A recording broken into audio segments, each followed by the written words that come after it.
PlayStation banned my account after someone fraudulently spent $500 from my credit card, so I got Sony to fly me to California, by user Paltra88. So this all took place a little over 5 years ago. I had a PlayStation account and a PS4, but I didn't have 2FA set up, whoops. Anywho, one morning I woke up to $500 in charges to the PlayStation network on my credit card for that account. I ended up contacting PlayStation support to explain the situation, and they proceeded to try and gaslight me by saying that I must have legitimately purchased what was a slew of PS3 games. I never owned a PS3, and that I must have shared my password with whoever did the purchasing. Turns out the purchase was from Brazil. After a lot of back and forth with them not budging to just refund and remove the games after I changed my password and enabled 2FA, I did a chargeback via my credit card, which led to my account being suspended. All in all, I probably had about $200-ish in digital games that I lost access to. As for a bit of background on me, I'm a software developer in the middle of the US, and 5 years ago the market was ridiculous.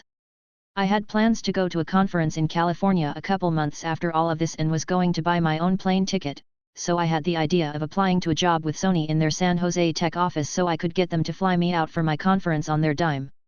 Long story short there, I heard back from a recruiter, the phone screen went well, and I was flown to my conference via a ticket provided by Sony.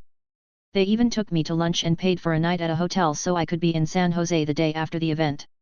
It actually worked out kind of nicely as I had a phone interview planned for not too long afterwards, so it was a good opportunity to just practice interviewing. They ended up offering me a job.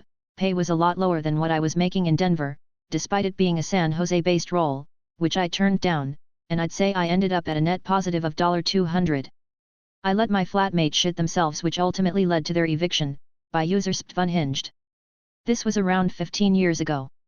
I had a flatmate, let's call her Julie, who was always crying poor and never paid bills on time, etc. She then announces she's headed to Bali for a week. I said, before you go, are you going to give me the money you owe me for her part of our utility bills? She said, when she gets back. I'm livid, so off she goes. On the last day she messages me and tells me she's got Bali belly and had diarrhea all day and worried about the flight home. She also informs me she is broke and could I pay for her taxi home, around $100, from the airport, as she's worried about taking public transport back in case her stomach is still upset. I told her I would be working and not home to pay for her taxi. She says fine, she'll ask one of her friends she's on holiday with to give her the money. Then she informs me she didn't take her house keys with her and could I leave them hidden somewhere so she could get into the house when she gets home. I don't reply, but I assume she thinks I will. Anyway, I wasn't really working, so I hid in my bedroom and I could see the front entrance from my bedroom upstairs and peek out the window. I watch her drive up and exit the taxi. She couldn't locate keys, so starts trying all different ways to get in. I had prepared and made sure every access point was locked up. She starts calling my phone, which I ignore.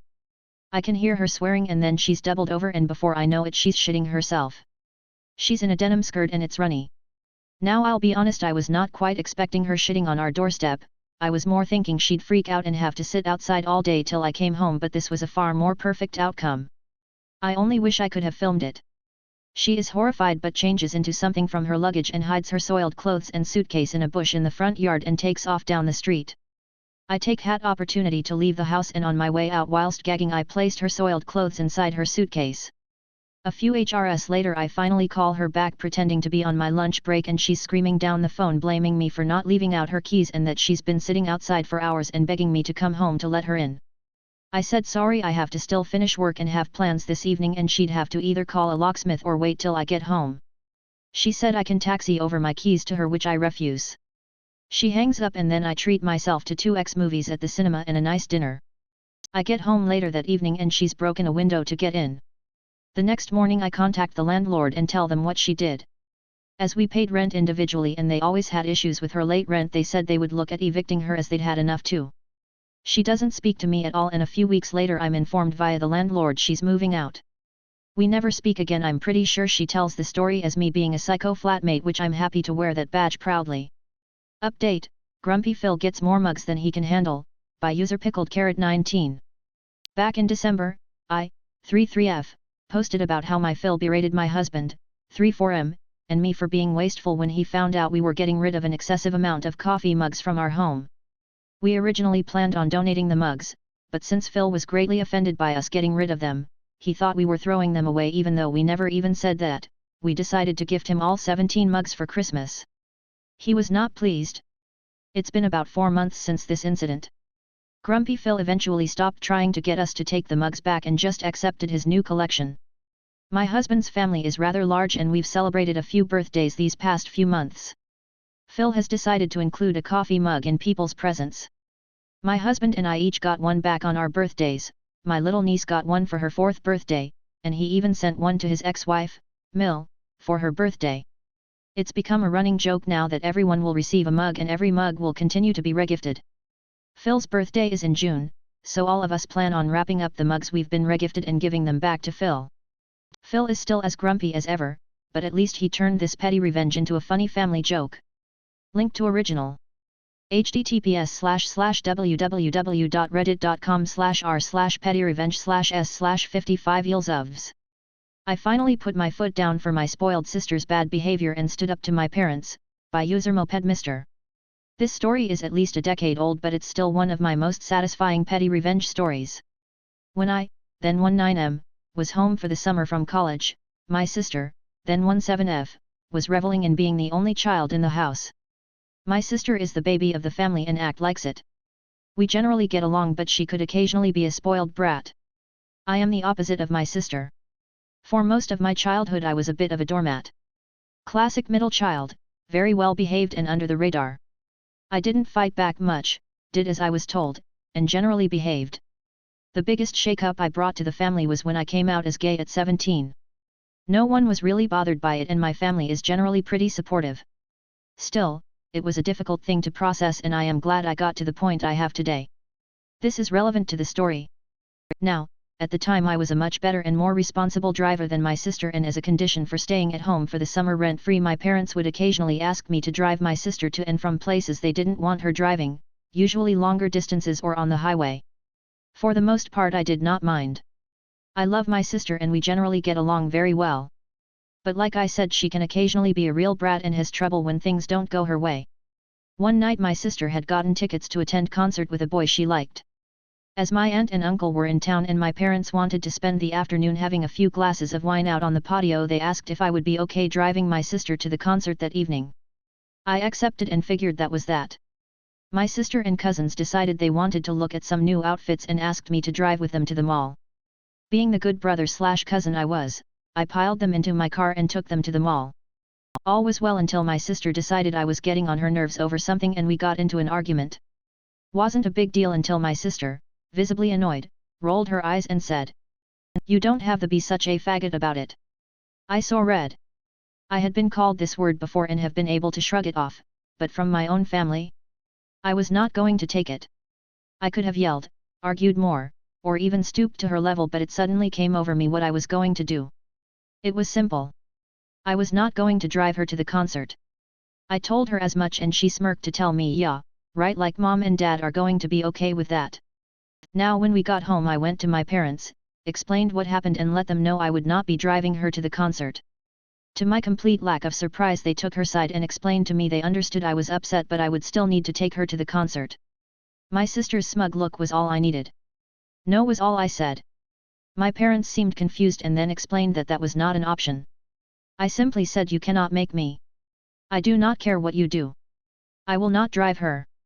Years of resentment over having to be the good sibling finally spilled out and I simply said no. My parents, a few glasses of wine deep, tried everything. They threatened to ground me, yelled at me, threatened to take my things, got in my face, and I held my ground. I told them I would take any punishment they wanted but no one could force me to drive her. At one point I even looked my father in the eye and said, "Tell me it's okay for her to call me a faggot. Tell me it's okay for anyone to do that," and my parents didn't know what to do. They were too drunk to drive and it was too late to ask anyone else. My sister refused to apologize, but as we got closer to the time we had to leave I could tell she was starting to panic. The rage on her face was building up and it was the sweetest revenge I could ask for. For once she wasn't going to get her way and there was nothing she could do about it. Nothing would make me do it. This was the hill I would die on. My sister ended up missing more than half of the show and cried the whole night. It's what she deserved. As for me, my parents never even ended up punishing me. Maybe they were too stunned to do anything or more likely saw that I was right.